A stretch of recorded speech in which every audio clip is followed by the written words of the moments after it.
everyone.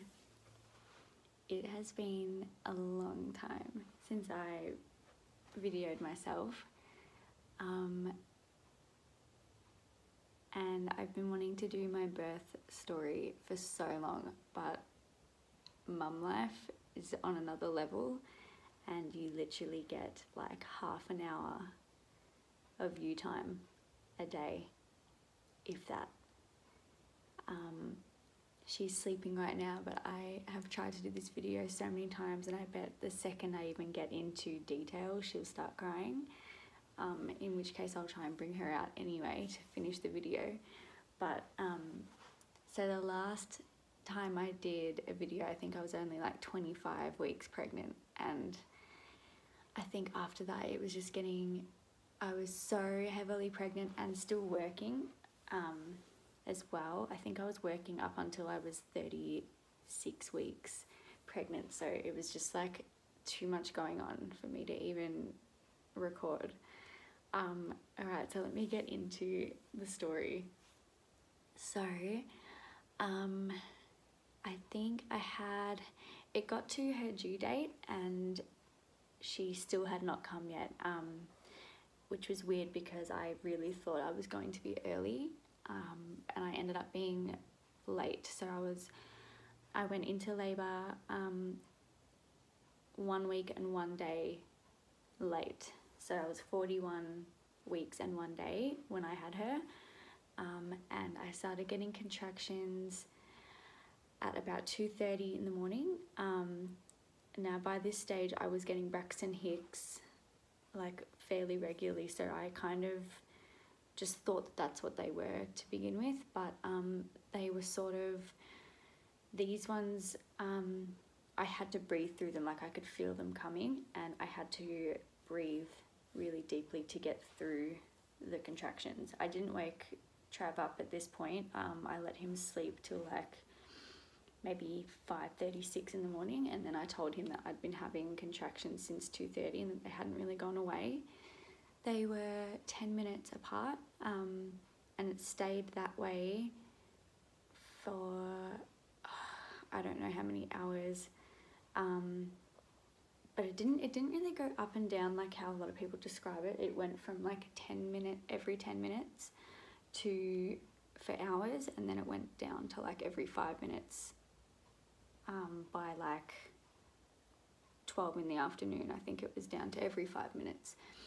I think I had messaged my doula at this point, but because it was my first pregnancy, she, like most other women as well, like assumed that this could go on for ages. Like it could go on for another day, it could go on for hours longer before I even hit active labour. So I do have some videos of me in labour, like going through the contractions. I don't know if I'll put them in this video, but I might. If I do, here they are. And so I think by like 1 o'clock, 2 o'clock, like I was getting a bit stressed out because they weren't easing off. Like they had stayed at the same consistency and they were getting really hard to breathe through. I had to use the TENS machine because a lot of it was back labour, so the tummy pain like was pretty hard, but it was a lot in my back for like majority of the time. So when my doula got here, I think it was at like 2:30 in the afternoon, so for like 12 hours I guess I'd been going through like non-active labour of just you know, like medium contractions, although they didn't feel like medium contractions to me. And I think when she got here and she could see how much in pain I was, because by that stage I was like grunting, so I could feel her head right there, and I felt like I already needed to push, which was kind of scary. And she had a feeling that the baby was posterior, so her spine was against my spine, which is why I was getting all this back pain. So she did these thing called the side lying release exercises with me on my bed, and it was so hard. Like she had to do those with me through contractions. So when I would get a contraction, she'd have to lie me on my bed on my side and like do this strange exercise with me, and it was so painful. But I think by the third one, I instantly like dropped to the floor and felt a huge pop, and my water broke, and it was like this huge gush of water. So by this point, I already had like a maternity adult diaper thing on, because I'd been leaking fluid earlier on in the day. I think my water had broken, but maybe just the top, like the top of the waters, not the bottom of the waters. So it was just like trickling down. But when she did these exercises with me, I full heard like a pop, like a balloon go off inside me, and then all the water came out. And it was like, from that point on, it was like a movie. It happened so fast. I barely could comprehend what was going on by that point. So when that happened, I was grunting even more. Like I felt like I had to push her out then and there on my floor. And my doula and Trav were like panicking, like, oh my gosh, I think you are way further along than what we thought you were.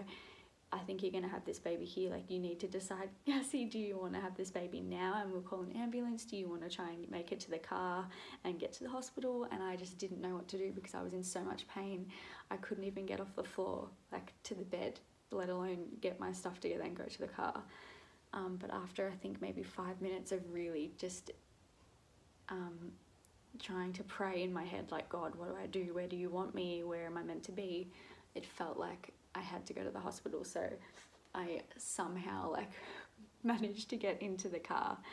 And by this point, Trav is panicking, like his face has gone pale. He's just like not knowing what to do. And I didn't know how to lay in the car. So my doula took her car and followed us, and I'm in the back seat, like, so her car seat was already installed in the back, and I didn't know how I was meant to lay, so I'm literally like laying on my back in the back seat, laying on top of her car seat and screaming in pain. Like it was so traumatizing in the car. I thought I was going to have her in the car, and Trav, he's going through all the red lights, like cutting people off in traffic. People are beeping their horns at him, and I'm like,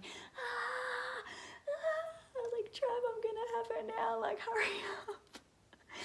It was so like dramatic, like a movie. And the drive felt like it took forever. Like, it was the longest car ride ever. And I think in each contraction, between each contraction, I would sort of just like pass out almost from how painful it was. And like Trav said, my eyes were rolling in the back of my head, and he'd be like one hand on the wheel, like looking back at me like, are you okay? Like, so I don't even really know what was happening. To be honest, in that moment, it was like an out-of-body experience, and I thought I was going to die. I thought in my mind, it was like this adrenaline rush, almost like this strange feeling came over me, like, oh my God, this is your moment of death. You are going to die. You're going to die in the back of your car. And I felt like I was going in and out of consciousness. Like, it was hectic. Okay, so then by the time we got to the hospital, Trav had just like pulled up out the front of like the emergency part, like didn't even park, and he's just opened up the door, and he's like, help, somebody help, like my wife is in labor, I need somebody to come out here now. And like I think I was just standing like with the door open, like swinging from side to side, trying to get through the contractions. And this nurse came out, and she's like, come on darling, we can't find a wheelchair, like we're just gonna have to get you inside, we'll take you the back way, like come through. So at this point, I barely remember what happened. I think we all managed, I think we went into the elevator, and I had a contraction in the elevator, and then we got to like a room where they just check your status, I guess. Like, it wasn't the birthing suite, it was just a room. And I think I was standing up having a contraction, and I fell to the ground and started grunting, and I was like, I'm gonna push her out right now, like I cannot wait, I have to push her out. So then she was like, the midwife or nurse was like, all right honey, I think you'll be much more comfortable if you can just walk a few more meters to the birthing suite, like do you think you can do that? And I was like, okay, like hurry. So we got to the birthing room, and pretty much as soon as I got on the bed, I started pushing, and I think I was like a 10 centimeters by that point. So I literally just made it in time to the hospital, which is kind of what I wanted in my birth plan. I wanted to stay at home as long as possible. I did not picture it the way that it happened in real life, and I wish I had gone a little bit sooner. But anyway, so we were in the room, and I knew I didn't want to give birth on my back, and I ended up leaning with my arms over the bed head and like kind of in a squat position, and that's how I ended up pushing her out. And oh my God, I had no pain relief, so I'm really proud of myself for sticking to that part of my plan. Like I didn't have time, to be honest, to have any pain relief, because it happened so fast. I thought that there was going to be more time, more pain, more contractions. I didn't know that that was it. So obviously I was able to get through it, but it was like the most painful thing I've ever gone through. I could feel like her head coming in and out, and obviously getting the head out was the hardest part, and I had to just in your head, when you're going through that, you're obviously trying to think of any way you can get out of the pain. Like you don't want to keep going, you want to get away from the pain. So in my mind I'm like, how do I stop this? But once I got past that part, I knew the only way to get over the pain was to push her out and to keep pushing through that pain. So I eventually got her head out and ended up squatting on the bed. Sorry, I think I can hear her. No, false alarm. Ended up squatting on the bed, and once I got her head out, I actually listened to the midwives, and they coached me through getting the rest of her body out, like with slower, like those kind of pushes. I wanted Trav to go and like catch her out of me, but I was in that much pain. Like he was up near my head on the other side of the bed, so, and I was like holding onto his arm, like squeezing it, and I was like, "Don't you leave me."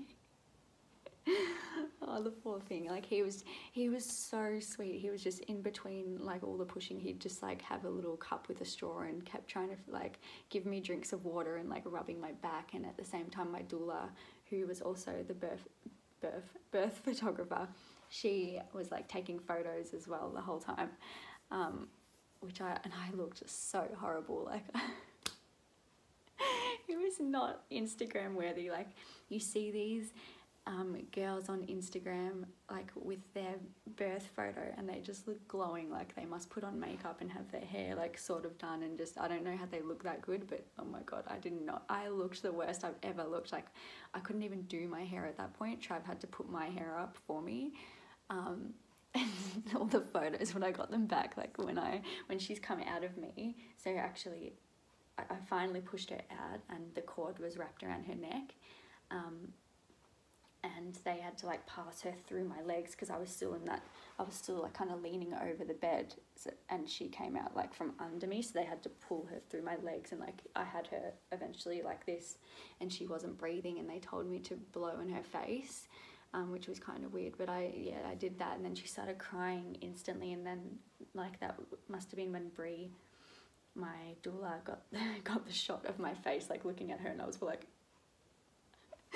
double chin, not glamorous, hair looked horrible, like you can see my nipples through my top, like just it was not glamorous. Like some of the shots are so beautiful, but then some of my faces like in the photos I'm just horrified at. Like that's not how you want to look when you're giving birth. But yeah, anyway, so from like active labor to when I had her was only like 4 hours, so to me that was really quick. Like I dilated so quickly and had her so quickly. I ended up tearing. I got a 2nd degree tear, which is kind of funny because as soon as she told me I had teared and that I needed to get stitches, I freaked out, and I was like, I don't want to get stitches, like I'll heal naturally, please. And she's like, you just pushed a baby out, like how are you afraid of the needle? And I'm like, well, I know you're gonna have to stick the needle like where I just pushed her out, and I don't want to do that. But anyway, I ended up getting the stitches, and it like I had her on my chest at that point, so I was able to kind of stay distracted from it, but it still wasn't really pleasant. oh wait, no, before that I had to push out the placenta. That was weird. I did that naturally on my own, I think 15 minutes after I had her, and that was really easy. Like, it just, sorry if any guys are watching this and it's a bit too much information, but it just feels like a jellyfish like sliding out of you, and yeah, it was gross. And they were like, do you want to take it home? Like, do you want to keep it? And we were like, no, thank you. But yeah, apparently my cord was really long as well, like longer than the average cord, which was, I don't know what that means, but yeah, I cannot sugarcoat it. It was the most painful thing I've ever done in my life, and you need so much mental strength to get through that pain, because nothing unless you get the pain relief, nothing takes it away. Like, I guess some people say the breathing helps. The breathing did not help for me. You feel like you're literally getting teared open, and the ring of fire, yes, I felt that. It was horrible. I don't know how, like, I didn't poop, which is really good. That was one of my fears. I really thought I was going to either like fart every time I pushed, or I would definitely like crap my pants in front of Trav, but that didn't happen. So